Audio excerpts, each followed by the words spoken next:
Morocco is in the middle of 3 days of national mourning. This is following an earthquake that killed at least 2,000 people. It was the worst earthquake to hit the central part of that country in more than a century. As Maury Glover shows us, the shockwaves are being felt all the way here to Minnesota.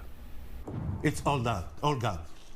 This village is all gone. Simo Alouach moved to Minnesota from Morocco 18 years ago after he married a Minnesota native. This is me. I was like 6 years old. But the images of devastation coming out of the small town where he was born are breaking his heart. I'm still like shocked, actually.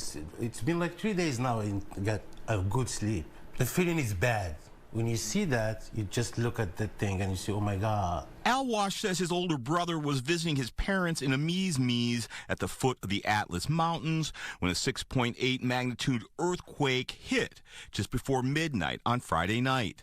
Alouach says while his loved ones were able to get out of their house safely before it collapsed, many of their neighbors weren't as fortunate. The family in our left, they're all dead. The other ones, they lost one person, and the ones in front of us, 2 people died, the mom and the son, but the kids, they're still alive. Alouach says at least 2 of his cousins were killed in the quake, including one who was a father of 4. Every family has someone it's gone. Alouach and his wife started a GoFundMe to raise money for humanitarian aid like food, blankets, and medicine.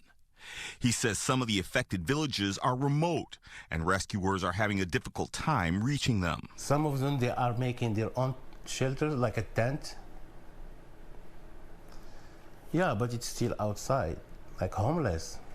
So they're just there outside and waiting for people to come help them. Alouach says his parents are now safe in Marrakesh, but he prays for the other survivors who lost so much so quickly. It's like a movie, a Hollywood movie. It's a disaster. This is a disaster. It's a big nightmare. In Minneapolis, Maury Glover, Fox 9.